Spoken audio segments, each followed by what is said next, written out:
Kiki. Halo teman-teman semuanya, jumpa lagi bersama saya Kiki. Nah teman-teman, kali ini saya punya satu video di mana dalam video ini Bapak Ustadz sedang mempertanyakan mengenai firman yang menjadi manusia. Dan memang kelihatan sekali bingungnya Bapak Ustadz yang ada di video ini ya teman-teman.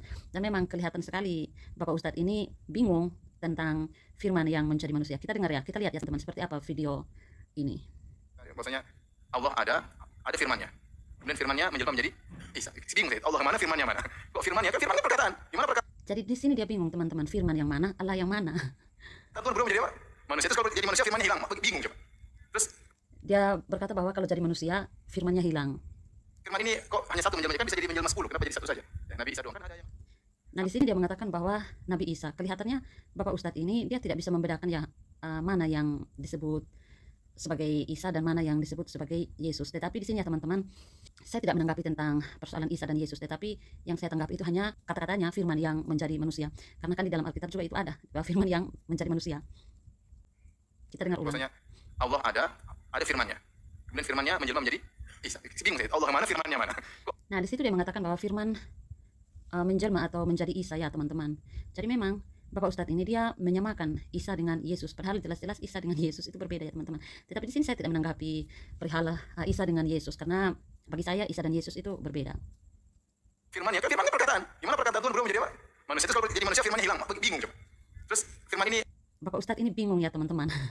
kok hanya satu menjelma, kan bisa jadi menjelma 10, kenapa jadi satu saja? Ya, Nabi Isa doang kan ada yang Anehnya ya teman-teman, firman menjadi manusia itu bagi mereka tidak masuk akal. Tetapi kalau firman turun menjadi buku, itu masuk akal bagi mereka, sedangkan buku benda mati. Iya kan? Kan lucu. Oke teman-teman. Kenapa Bapak Ustadz ini bingung teman-teman? Ya karena Bapak Ustadz ini dia mengartikan firman yang dalam konteks Yohanes pasal 1 itu dia mengartikan Yesus di situ adalah kata-kata Allah. Dalam pengertian itu secara hurufiah. Makanya Bapak Ustadz ini bingung teman-teman. Kalau memang Yesus yang dalam konteks Yohanes 1 ya teman-teman, Yesus adalah firman atau kata-kata Allah yang sesungguhnya dalam arti hurufiah ya teman-teman. Pertanyaannya untuk Bapak Ustadz ini, kenapa pada waktu Yesus dibaptis Allah masih bisa berbicara? Jadi firman itu tidak hilang Bapak Ustadz. Kalau firman itu hilang, atau kalau firman itu menjadi manusia, terus Bapak Ustadz bilang firman itu hilang atau kata-kata itu hilang, pertanyaannya kenapa dalam Matius pada waktu Yesus dibaptis Allah Bapa masih bisa berbicara? Itu kan aneh. Dengan adanya Allah Bapa berbicara pada waktu Yesus dibaptis oleh Yohanes Pembaptis, justru itu menunjukkan bahwa firman yang menjadi manusia, firman yang telah menjadi manusia itu menunjukkan itu tidak diartikan secara hurufiah seperti pemikiran Bapak Ustadz. Dengan adanya Allah Bapa berbicara pada waktu Yesus dibaptis oleh Yohanes Pembaptis, justru itu menunjukkan bahwa Yesus atau firman atau kata-kata justru menunjukkan bahwa firman atau kata-kata Allah itu tidak diartikan secara hurufiah. Karena kalau diartikan secara hurufiah seperti pemikiran Bapak Ustadz, kata-kata Allah yang sesungguhnya, maka pertanyaannya, mengapa Allah Bapa masih bisa berbicara? Justru dengan adanya Allah Bapa masih bisa berbicara, itu menunjukkan bahwa kata-kata Allah itu tidak diartikan secara hurufiah dalam konteks Yohanes 1, Bapak Ustadz. Itulah yang membuat Bapak Ustadz bingung. Jadi kalau kata-kata sudah menjadi manusia, berarti firmannya atau kata-katanya menjadi hilang. Kalau Yesus menjadi manusia atau kata-kata Allah yang sesungguhnya itu menjadi manusia, maka firman menjadi hilang. Dalam arti Allah tidak bisa berbicara lagi. Kalau Allah tidak bisa berbicara, kan ada buktinya. Allah berbicara pada waktu Yesus dibaptis oleh Yohanes Pembaptis, Bapak Ustadz. Kalau firman menjadi manusia diartikan sungguh-sungguh sebagai kata-kata Allah yang menjadi manusia, maka muncullah pemikiran yang keliru, yang membingungkan seperti Bapak Ustadz. Kata-kata menjadi manusia berarti kata-katanya atau firmannya menjadi hilang. Artinya Allah Bapa tidak bisa berbicara lagi. Artinya Allah Bapa tidak bisa berbicara lagi. Seperti itukah pemikiran Bapak Ustadz? Kok ada ya orang yang punya pemikiran seperti ini teman-teman? Hello. Kenapa Bapak Ustadz bingung? Karena Bapak Ustadz sebenarnya tidak bisa membedakan mana firman Allah yang hidup, mana firman Allah yang tertulis, Bapak Ustadz. Contoh, saya berikan contoh untuk Bapak Ustadz ya. Firman Allah yang hidup itu Yesus Kristus. Firman Allah yang tertulis itu Alkitab. Contoh misalnya ada orang khotbah ya Bapak Ustadz, itu adalah firman yang diberitakan. Firman Allah yang hidup adalah Yesus, itu tidak bisa salah. Firman Allah yang tertulis adalah Alkitab, itu tidak bisa salah. Tetapi firman yang dikhotbahkan oleh orang-orang itu bisa salah dalam hal tafsir, Bapak Ustadz. Jadi Bapak Ustadz harus bisa membedakan mana firman Allah yang hidup dan mana firman Allah yang tertulis. Semuanya diartikan harfiah sama Bapak Ustadz. Kalau Bapak Ustadz baca Alkitab, kan di dalam Alkitab ada tuh kata-kata seperti, ada tuh ayat-ayat seperti Allah berfirman atau berfirmanlah Allah. Nah, bukan berarti berfirmanlah Allah atau Allah berfirman, bukan berarti itu Yesus. Kenapa Bapak Ustadz? Karena kalau tidak nanti menjadi persoalan dan menjadi bingung seperti pemikiran Bapak Ustadz. Jadi Allah berfirman atau berfirmanlah Allah itu bukan berarti di situ ada Yesus. Jadi kalau berfirmanlah Allah, Allah berfirman, Yesusnya muncul banyak sekali di situ. Seperti itukah? Jadi itu tidak diartikan bahwa Allah berfirman atau berfirmanlah Allah itu adalah Yesus.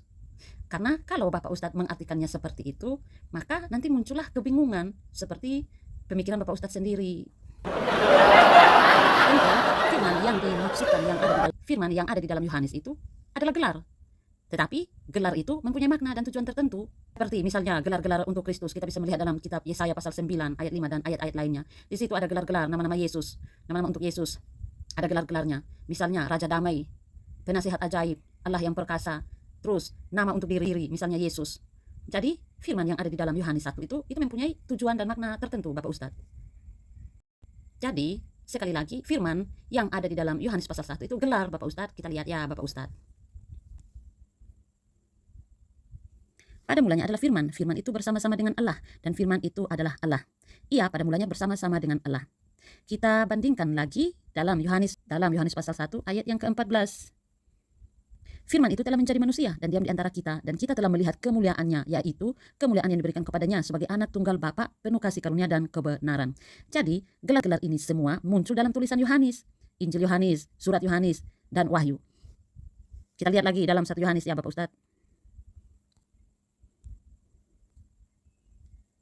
Apa yang telah ada sejak semula, yang telah kami dengar, yang telah kami lihat dengan mata kami, yang telah kami saksikan, dan yang telah kami raba dengan tangan kami tentang firman hidup. Itulah yang kami tuliskan kepada kamu, firman hidup. Kemudian kita bandingkan lagi Bapak Ustadz dalam Wahyu.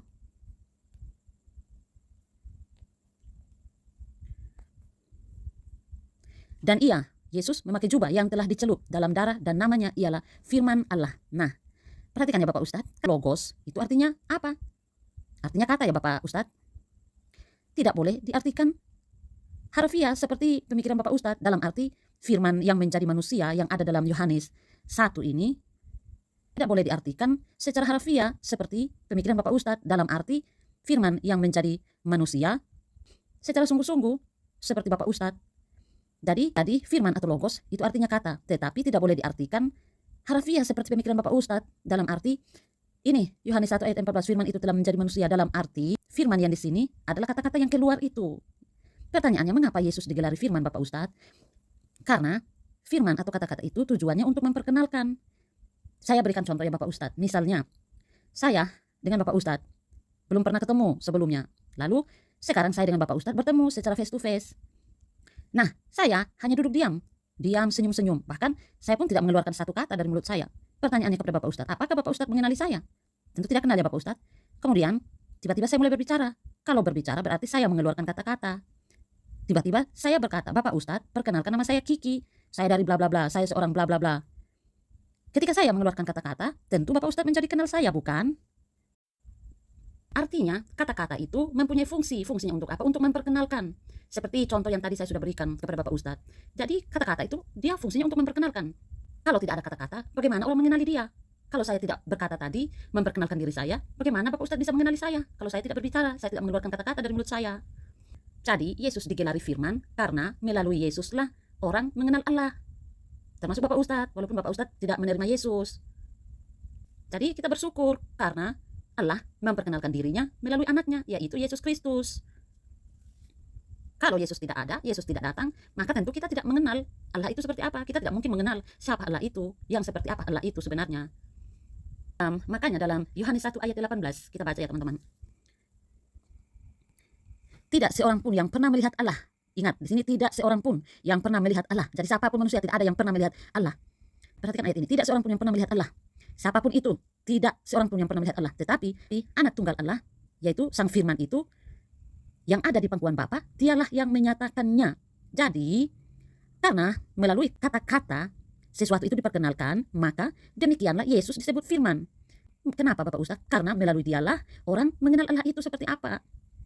Jadi, firman yang dikenakan kepada Yesus menurut saya itu adalah sebuah gelar yang berkenaan dengan fungsi dan tujuan Yesus memperkenalkan Allah kepada manusia.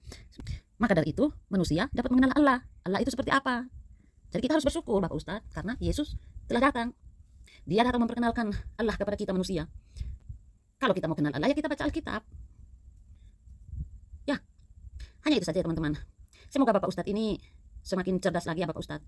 Jadi, kenapa Bapak Ustadz bingung? Karena Bapak Ustadz sendiri yang membingungkan diri Bapak Ustadz sendiri. Semuanya itu secara hurufiah, secara sungguh-sungguh. Bapak Ustadz tidak bisa membedakan mana yang firman Allah yang hidup, mana firman Allah yang tertulis. Firman Allah yang tertulis, Bapak Ustadz artikan itu Yesus. Atau firman yang menjadi manusia yang dalam Yohanes 1 itu, Bapak Ustadz artikan secara sungguh-sungguh bahwa itu kata-kata Allah yang sesungguhnya. Lalu Bapak Ustadz juga bilang itu Isa. Padahal Isa dengan Yesus beda loh Bapak Ustadz. Padahal Isa dengan Yesus itu beda loh Bapak Ustadz. Saya menanggapi itu bukan karena Isa, tapi karena saya menanggapi kata-kata Bapak Ustadz yang mengatakan kata-kata Allah. Jadi kalau firman menjadi manusia, firmannya hilang. Saya hanya menanggapi itu, saya bukan mau menanggapi Isa. Karena memang bagi saya Isa dan Yesus itu beda. Terima kasih, semoga paham. Salam sadar, salam toleransi, semoga paham ya Bapak Ustadz. Terima kasih.